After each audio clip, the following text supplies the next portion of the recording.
Hi everyone, it's me. So today we are going to talk about all of the things that no one ever tells you about being an immigrant in the UK. For those of you who don't know me, my name is Alanna and I'm a Canadian, but I've been living here in England for over 5 years. And since I have been here for so long, there are quite a few things that I have discovered, many of them the hard way. So I thought I would share these things with you guys and hopefully you can learn from my mistakes and make your life in the UK just a little bit easier. So without further ado, let's go. Now let's start off with a personal story. So gather around, get comfortable. I bet when you were thinking about living abroad or being an immigrant or an expat, you never considered unexpected allergies, because I didn't. Now, I have eczema or eczema, or however you'd like to call it. Either way, it sucks. But typically, I get it in the inside of my elbows or the backs of my knees, and it's really itchy, and it's raised bumps, and it's really disgusting and awful. It's just really a lot of fun. And for quite a while, I was getting it here in England on the top of my back, and it was like big, raised, itchy bumps, and it even started coming down onto the front of my chest as well. And I just assumed that my eczema or eczema leveled up and it had moved to the back, top of my back and my chest, and it was just something that I was gonna have to deal with. On top of that, I also thought, well, here in the UK, air conditioning at home is pretty rare, but we do have heat waves. And Brits watching will know the last few summers, we have had crazy heat waves over here, and you just have to sweat it out. So I thought, well, maybe it's a combination of my eczema has just gotten worse, and I'm sweaty, especially in the summertime, I'm sweaty, and I'm working out, so maybe like my sports bra is like rubbing against my back in a certain way or whatever, and I figured I just need to deal with it. Be a big girl and just deal with it. Then I had to go back to Canada in 2020, and I ended up being there much longer than I expected, but my itchy back situation kind of stopped. Like, over the first couple of weeks, it just sort of disappeared, and then I forgot about it. And to be honest, I was dealing with a lot back in Canada, so I wasn't really thinking about my eczema. So fast forward, I was back there for like 7 or 8 months. I come back to England, and shortly after arriving, a couple weeks, the itchy back resurfaces. It's back. No pun intended. And I realized at that point, okay, no, this isn't just my body being annoying. I'm obviously allergic to something. Surprise! So because it was on my back, I thought, well, anything that touches my back, I need to change. So anything to do with my hair, anything to do with my clothing, the bedding, the towels, moisturizers, all that kind of stuff. So I basically had to go through a little elimination trial. So first I changed over my shampoo and conditioner to something that was like super basic, like au naturel, no additives, like some of that really expensive stuff. And I did that for a while and there was no change. So I thought, well, it's obviously not the shampoo conditioners that I've been using. Okay, cool. I thought about changing my moisturizer, but I was using the same one in Canada. It's Aveeno. I've used it for a million years. Anybody with sensitive skin or eczema, honestly, their Aveeno unscented is just absolutely wonderful. So of course it comes down to the laundry. So I was using just a run-of-the-mill fabric softener, and I was using Fairy Pods for the laundry detergent. Now Fairy is a really big brand, and it's a really well-trusted brand. I know we use Fairy Liquid for the washing up, and it's a very well-known, well-respected brand here in the UK. So I cut out the fabric softener completely, and I switched to a very natural, no additives laundry detergent called E-Cover. One of my girlfriends recommended it, so I was like, I'll try anything at this point. So I started using E-Cover. This is not sponsored, obviously. And I gave it a couple of weeks because I figured all the towels needs to get washed, all the bedding needs to get washed, all my clothes have to get washed, you wear different things each week. And slowly but surely, my disgusting itchy back went back to normal. God bless. So was it the fairy pods or was it the fabric softener? I don't know.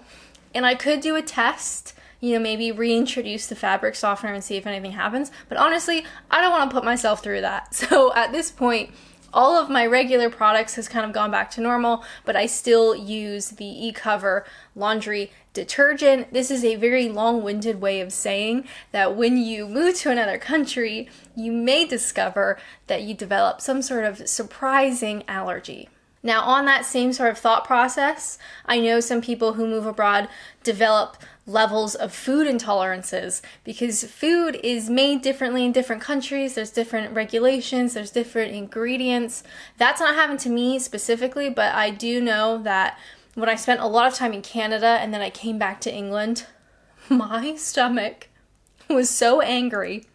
So I won't give you the gory details, but let me tell you, it was not pretty. So just a couple things to think about if you become an expat or you become an immigrant. Unexpected allergies just coming out of nowhere, and potentially food intolerances, or at the very least, your stomach can get a little bit angry.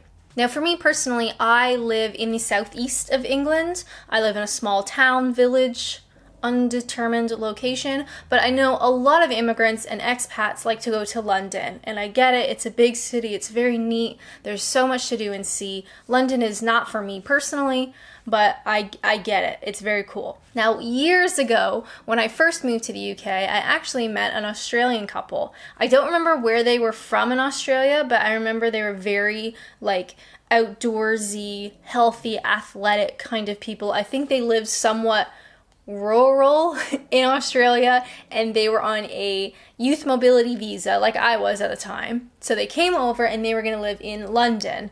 And I remember meeting them, and they said that they actually struggled with the air quality. So they actually went to a GP in London, and they were both prescribed inhalers because their bodies were not used to the air quality that London has. Now, I don't know about you guys, but I love watching expats in Asian countries because I think the culture shock is so different for a Canadian. And I do know that a lot of foreigners who move to, say, Tokyo, they will also struggle with the air quality difference. So if you're, from a small town in Ontario and you move to Tokyo, the air quality is quite different and it can be quite of a shock. So it is something to consider. And if you are one of those people who, always dreamed of living in London, I hope that you can fulfill that dream, but just be aware that the environment might be a little bit different to what you're used to. Just something to keep in mind. Hi, it's me, Alanna, just sitting over here to make it look a little bit different. If you've lasted this long in my video, thank you so much. You are truly wonderful. Could you also subscribe? It really does help me a lot. I hate to ask, I know. If you don't want to subscribe, I get it. It's totally fine. But it would be really cool if you could. Now, another thing nobody told me about before I became an immigrant in the UK is the depression. Buckle up. So here in the UK, the winters are very, very dark. And I didn't realize at first. It took me a couple of winters. I've been here a while now. I've realized what it is, and I really get impacted by SAD, seasonal affective disorder, and it is very prominent here in the UK. Because the winters are so dark and just cold, I really struggle. So just something to keep in mind. Now, I do have a whole video on winter in the UK, and you can go watch that, but the short version, at least for the SADS component of winter in the UK, is that D3, vitamin D3 is your best friend. I take it every day, and also maybe a SAD light. You can buy them, anywhere really, but you can get one on Amazon, and you can have your little SAD light into the winter time to help with the depression that winter in the UK brings. Now, of course, getting depressed in the winter is not going to impact every immigrant in the UK, but it did impact me. So if you feel that way, you're not alone, don't worry. Vitamin D3, SAD light, and if you're really struggling, definitely talk to your GP. Now, another thing that nobody really tells you when you are an immigrant in the UK, or anywhere really, is that life back home, wherever it is that you came from, is going to continue on without you. So within your friends and family back in your home country, people will get married, people will break up, people will lose their jobs, people will get new jobs, people will have babies, people will die, and that is all going to carry on without you. So that is something that you have to come to terms with in yourself, however you want to do that or approach that, but it is something that you do have to deal with. So I have found, now that I have been away from Canada for over 5 years, it's more prevalent now, I think, if you are maybe moving abroad for a semester or a youth working holiday visa that's like maximum 2 years. It's less of a big deal because obviously that time frame away from home is a lot shorter. Or maybe you're just going to go traveling for a year or what have you.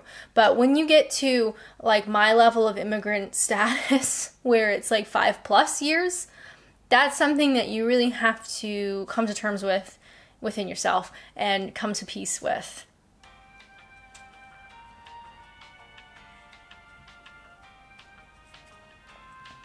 Another thing no one tells you about being an immigrant is credit scores. How exciting. So like the last point, credit scores, it doesn't really matter if you are going to be like a short-term expat, you're just going to be maybe in the UK for a year or two, and then you're going back home or you're traveling onwards, whatever. Doesn't really matter to you guys, but all my long haulers out there, all my long-term immigrants, wow, credit scores. It sucks. I was very lucky in that in my home country in Canada, my parents from a very young age helped me get set up so I could improve my credit score, as a teenager and into an adult, and I would be in a good financial position. Unfortunately, the UK does not care. So as a foreigner in the UK and as an immigrant, my credit score is not that great because they don't look at anything else except your history in the country. So I'm basically starting from scratch.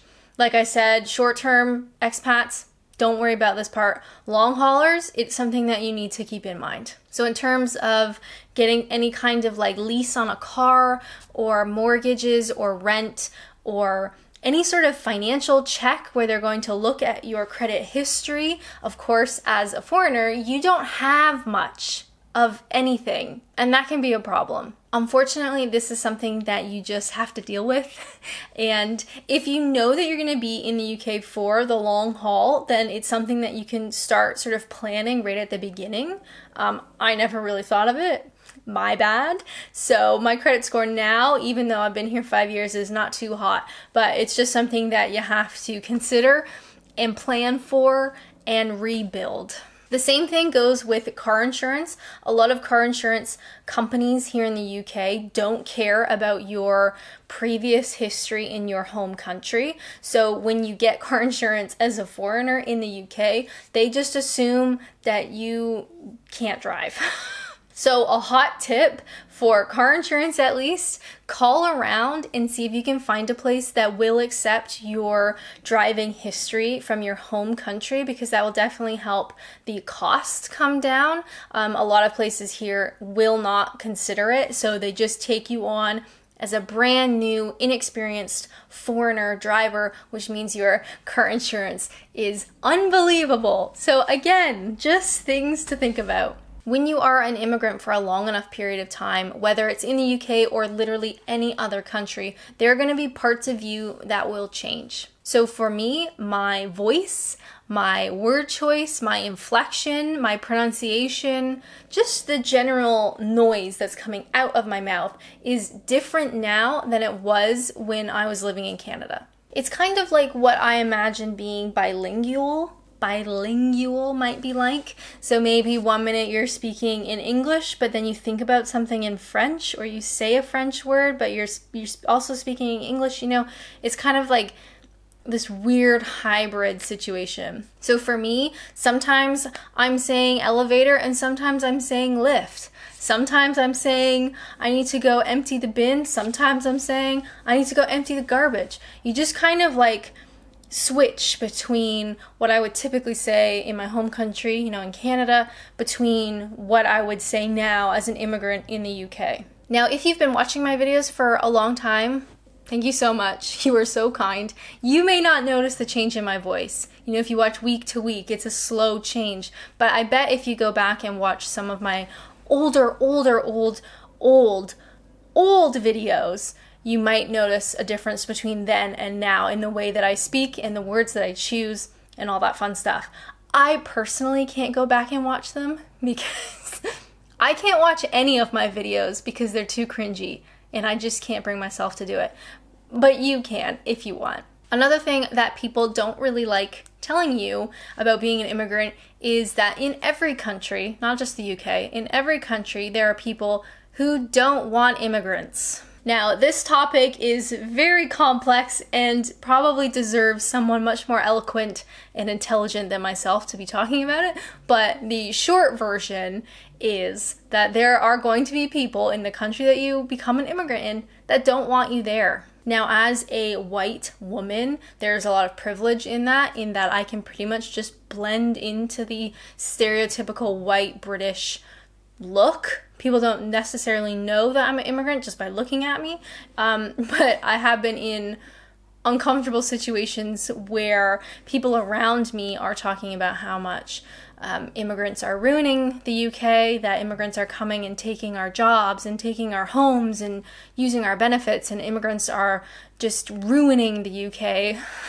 And I'm just standing there like, I hope nobody looks at me.